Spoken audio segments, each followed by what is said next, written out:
Muy buenas tardes para todos. Continuamos con esta cuestión 89, última del tratado acerca del hombre. En el artículo 5, Santo Tomás se pregunta si el hábito de la ciencia que adquirimos en este mundo, en vida terrena, en vida de unión del alma con el cuerpo, permanece después de la separación de alma y cuerpo. Hay que tener en cuenta que la ciencia en sentido aristotélico, que es el que defiende Santo Tomás, es el conocimiento por medio de las causas. Conocer algo de modo científico para Aristóteles es conocer las causas de ese algo. Cuando conozco algo de tal manera que conozco sus causas, las causas de su ser, de su obrar, de su modo de ser, decimos que tenemos ciencia, conocimiento científico. Y el conocimiento, por medio de las causas, se alcanza en la demostración, que es el razonamiento por medio del cual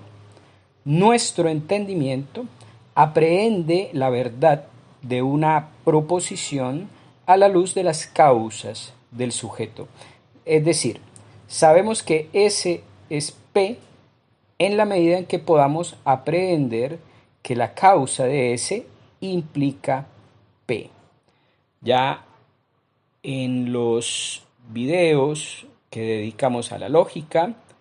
y más específicamente cuando hablábamos por allá de la tercera operación de la inteligencia, explicábamos esta triangulación que realiza la mente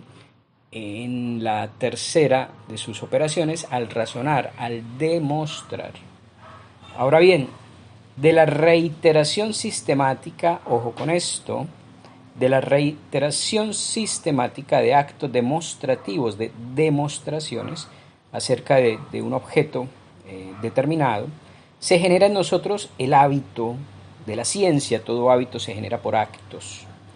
Y ese hábito de ciencia es una disposición de la potencia intelectiva, una disposición de la inteligencia, una cualidad de la inteligencia, que la hace pronta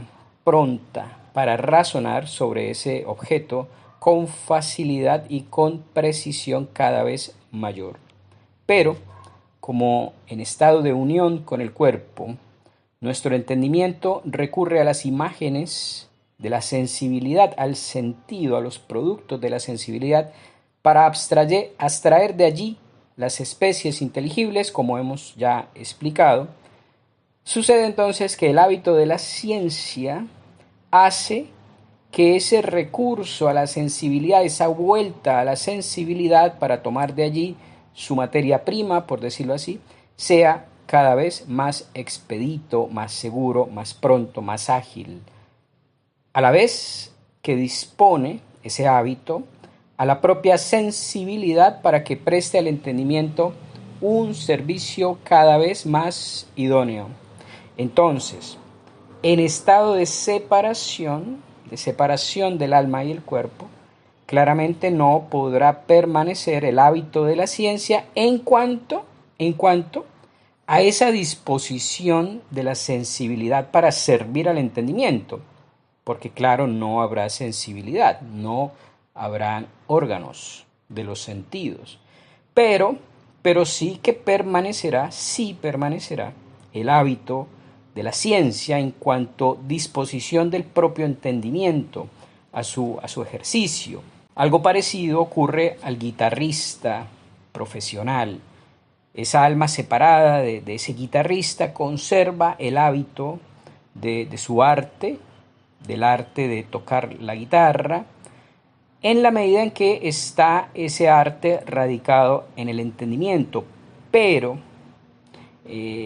por decirlo así, la parte de ese arte que estaba de manera secundaria en sus manos y en sus dedos del guitarrista que tocaban la guitarra, esa parte de ese hábito no puede permanecer hasta tanto vuelva a darse la unión del alma y del cuerpo. La filosofía aquí no nos dice nada más. La teología nos enseña la resurrección de los cuerpos, pero ese es otro asunto. Entonces, ¿qué nos explica Santo Tomás en este artículo? Se pregunta si todo lo que aprendemos en esta vida, las ciencias que adquirimos, que son propiamente hablando y en lenguaje aristotélico son hábitos, si esos conocimientos habituales y esas disposiciones habituales permanecen después de la separación del alma y del cuerpo. Y entonces Santo Tomás va a realizar una distinción. El hábito de la ciencia se genera, como todo acto, a través de actos. Y como la ciencia se adquiere cuando conocemos la causa de las cosas. Y conocemos la causa de las cosas en las demostraciones, en los actos demostrativos de cada ciencia, cuando demostramos las conclusiones en cada ciencia respectiva, pues entonces ese acto de demostrar en tal y cual disciplina, hacer una demostración en química, en física, en la biología, en la astronomía, en la matemática, hacer actos demostrativos por medio de los cuales vamos avanzando en el conocimiento de las causas del objeto de estudio, va generando ese hábito de la ciencia que consiste en la inteligencia, en la potencia intelectiva, en una cada vez mayor facilidad, agilidad y prontitud para precisamente ejercer esa ciencia particular. Piensen ustedes en un matemático que dedica su vida a los análisis matemáticos y por ende realiza de manera constante actos demostrativos de los distintos temas que abarca la matemática y a lo largo de muchos años de carrera, entonces se genera en la inteligencia de esa persona el hábito de la ciencia matemática. Y esto significa en palabras sencillas que esa persona tiene ahora en su inteligencia una cualidad que es propiamente el hábito de la ciencia matemática, una cualidad que lo hace a él o a ella pronto para conocer cada vez con mayor precisión las matemáticas, cosa que no pasa en el que no es un matemático de carrera, en el que no es un matemático de profesión, que le cuesta, nos cuesta, me incluyo, mucho más las cuestiones de la matemática. Para un matemático que está ya habituado, precisamente esa es la palabra, para un matemático que está ya habituado a realizar constantemente estos análisis de su ciencia propia, resulta ya muy fácil avanzar en el conocimiento de nuevos aspectos de su disciplina matemática, mientras que a los demás, en cuanto carecemos de ese hábito, en cuanto no se ha generado por los actos demostrativos de la matemática, ese hábito en nuestra inteligencia nos cuesta mucho más. Santo Tomás se pregunta si este hábito de la ciencia, sea la matemática o sea cualquier otra, permanece o no. ¿Qué pasa con esos conocimientos? ¿Qué pasa con esos hábitos? Y Santo Tomás entonces va a decir, en cuanto el hábito es esa disposición de la inteligencia a realizar cada vez con mayor facilidad los actos propios de X o de Y ciencia o disciplina científica, sí permanece ese hábito en cuanto a disposición de la inteligencia. Pero hay otro aspecto del hábito de la ciencia que no permanece, que no puede permanecer. Y es que Santo Tomás explica que en esta vida, en estado de unión del alma con el cuerpo, para el conocimiento, como ya lo hemos explicado en otras oportunidades, para el conocimiento debemos recurrir al contenido de los sentidos. Los sentidos le presentan a la inteligencia la materia prima. Entonces, cuando se genera ya el hábito de alguna disciplina científica, de alguna ciencia, ese hábito no solamente genera una disposición en la inteligencia, sino que además genera una disposición también en la sensibilidad que sirve cada vez con mayor precisión a la inteligencia. Volviendo al caso del matemático, pensemos en el sentido de la vista. Cuando un matemático consumado tiene ante sus ojos de repente una gran fórmula matemática, no solo su inteligencia está habituada y la podrá comprender con facilidad, sino incluso, piensen ustedes, incluso el sentido de la vista, seguramente habrá ya visto tantas en su vida